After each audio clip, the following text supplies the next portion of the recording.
Eh bien, bonjour les spotters et bienvenue dans notre live hebdomadaire de 15 heures. Et aujourd'hui, je vais parler d'un sujet qui me passionne, c'est celui des Bootstrap Company. Donc, je vais essayer de tenir le délai parce que c'est un sujet, et quand ça me passionne, j'ai envie d'en parler très très longtemps, mais je vais essayer d'être court et concis. Alors d'abord, je voudrais juste expliquer un petit peu comment on en est arrivé à ce que ce sujet des Bootstrap Company devienne tout d'un coup important. Pour moi, c'est comme un phénomène de surfusion. Alors, je ne sais pas si vous connaissez la surfusion. C'est un phénomène physique, moi, pareil, que je trouve assez incroyable.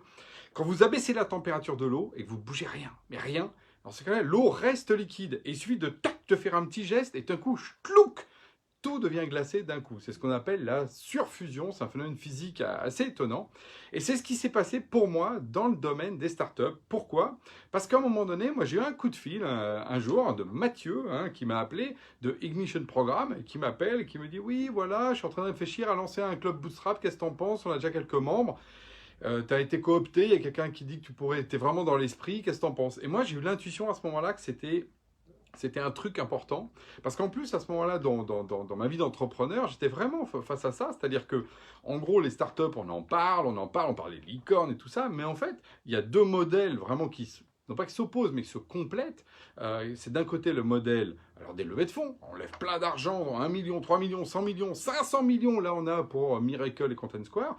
Et de l'autre, et donc là, on a des hyper croissances. Et de l'autre, un modèle, ce qu'on appelle bootstrap, qui veut dire d'amorçage, dans lequel au fur et à mesure qu'on gagne des clients, tout simplement, ces nouveaux clients font de l'argent qui permettent la croissance. Donc, on ne lève pas d'argent, et donc en fait, on est dans une logique d'auto-construction, on est autosuffisant, et en fait, c'est par la vente de ce qu'on fait qu'on grandit. Bon, modèle bootstrap.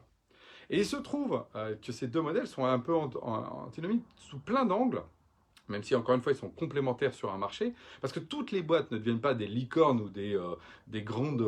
et toutes les boîtes ne peuvent pas faire du bootstrap, parce que des fois il faut investir beaucoup pour pouvoir démarrer son business. Et le point, c'est qu'en plus, moi j'ai fait les deux.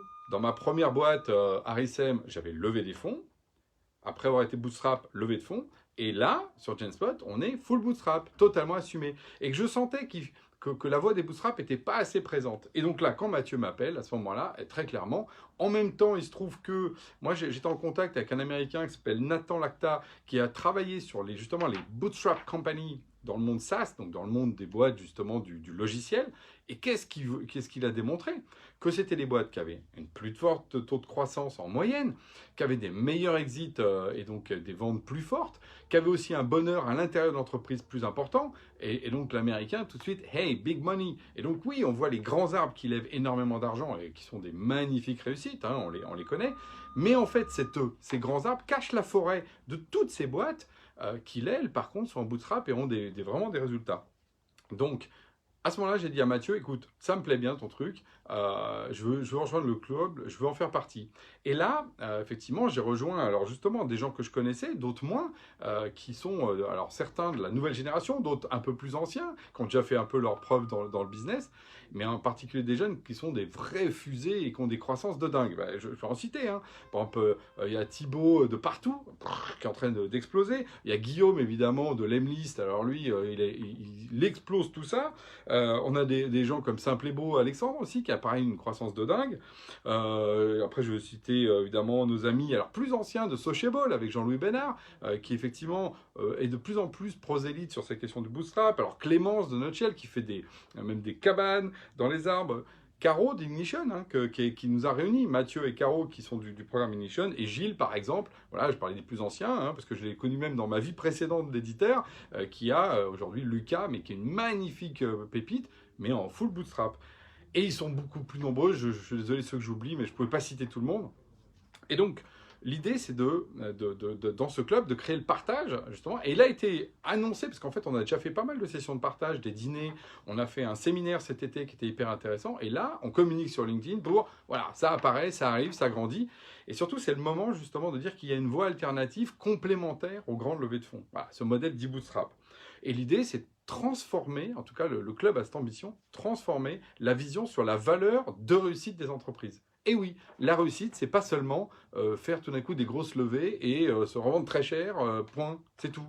avec tous les dégâts que ça peut faire autour. Un dégât sur un marché, ça crée un monopole. Ah, c'est formidable un monopole. Un dégât sur l'hypercroissance, parce que du coup, ça détruit autour, effectivement, les autres boîtes qui peuvent grandir. Hein. C'est comme, vous savez, les bambous en hypercroissance, ils mangent tout ce qu'il y a autour.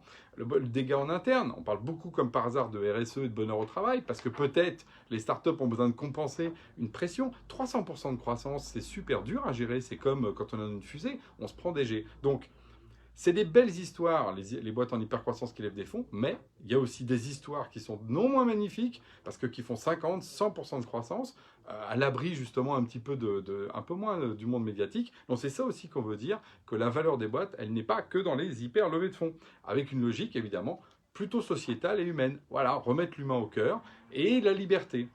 Et on retrouve, et d'ailleurs c'est ça que j'aime moi dans tous les camarades eux et eux, parce que camarades c'est féminin et masculin, donc des patrons et aussi des fondatrices de start-up bootstrap, c'est vraiment cette ambition.